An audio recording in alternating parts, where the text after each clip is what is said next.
सबसे पहले तो मुझे ये बताएँ uniform civil code in India ये बड़ी आजकल खबर चर्चा में है कि मुसलमानों को शायद इसके लिए थोड़ा-सा परेशानी का सामना करना पड़ेगा क्योंकि हाँ, अगर इस्लाम की बात करें तो वहाँ पे कवानीन कुछ और दिखते हैं, लेकिन दूसरी अगर चीज़ों की बात करें कवानीन और हैं। क्या ऐसा पॉसिबल है कि इंडिया में वन नेशन वन एक्ट यानी कि यूनिफ़ॉर्म सिविल कोड जो है वो अप्लाई किया जा सकता है?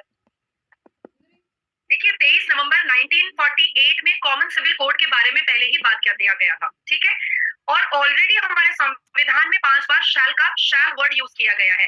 हमारे आर्टिकल 44 ने पहले पहले ही ये बात कह दी थी। तो कॉमन सिविल कोड जो है ये पहले ही क्लियर कर दिया गया था।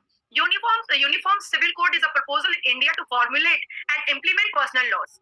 ये मैंने आपको अंग्रेजी में समझाया है। अब बात आती है कि यूनिफॉर्म सिविल कोड एक ऐसी चीज है जिससे जिससे किसी भी रिलीजन, कास्ट, क्रीड को डिस्क्रिमिनेट नहीं किया जाएगा, बल्कि एक भारत, एक संविधान की बात की जा रही है, एक कानून की बात की जा रही है। हिंदू अपने मंदिर में जाएंगे, मुसलमान अपने मस्जिद में जाएंगे, क्रिश्चियन अपने चर्च में जाएंगे, पंजाबी अपने गुरुद्वारा में जाएंगे। किसी भी कास्ट, क्रीड को किसी भी तरीके से कोई भी तकलीफ नहीं दी जाएगी। एक भारत, एक संविधान, एक राष्ट्र, एक संविधान, एक भूमि, एक संविधान, ये करने की कोशिश की जा रही है।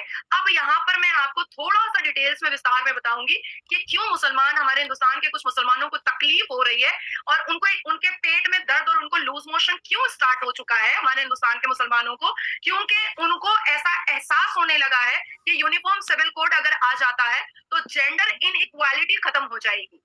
और जेंडर इनइक्वालिटी अगर खत्म हो जाती है तो हमारे मौलाना सैयद अरशद मदनी, जो देवबंद समाज के सबसे बड़े और मुसलमान समाज के ठेकेदार बनकर बैठे हुए हैं हमारे हिंदुस्तान में, उन्होंने अपने अपने स्टेटमेंट में कहा है कि मुसलमान औरतें औरतों के बराबर हो जाएंगी। मौलाना शफीकुर रहमान बर्क, जो हमारे हिंदुस्तान में मुसलमान समाज के ठेकेदार बनकर बैठे हैं, दाढ़ी और टोपी में खुद की आइडेंटिफिकेशन छुपा करके, उनका कहना है कि औरतों की बराबरी मर्दों से कभी नहीं हो सकती है और यूनिफॉर्म सिविल कोड एक जरिया है औरतों को मर्दों के बराबर खड़ा करने का, ठीक है?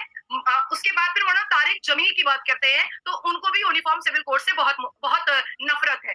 अब मौलाना साजिद रशीदी की बात करते हैं जो हमारे हिंदुस्तान में काफी फेमस मौलाना है, तो इन लोगों को यूनिफॉर्म सिविल कोड से बहुत नफरत है क्योंकि इनके मजार में चादर का जो पैसा आता है, दुकानदाने का जो पैसा आता है, फूल का जो पैसा आता है, डोनेशन का जो पैसा आता है, अगरबत्ती का जो पैसा आता है, इत्र का जो पैसा आता है, चंदा का जो पैसा आता है, फितरा का जो पैसा आता है, ज़कात का जो पैसा आता है, लैंड माफिया जो वक्फ बोर्ड पर चल रहा है, इन सारी चीजें, ये सारी धंधाबाजी इनकी बंद हो जाएगी, जिसकी वजह से इनके पेट में दर्द स्टार्ट हो गया है। अब मैं आती हूँ कुरान पर, क्योंकि लोग समझ नहीं पाएंगे कि अरे यूनिफॉर्म सिविल कोड ला रहे हैं क्योंकि मोदी जी ऐसे ही पाकिस्तान में हवा बना हुआ है कि मोदी जी हिंदुत्व को ज्यादा सपोर्ट करते हैं और मुसलमानों को डिप्राइव करके रखे हुए हैं। वो भी मैं आपको एग्जाम्पल दे दूं।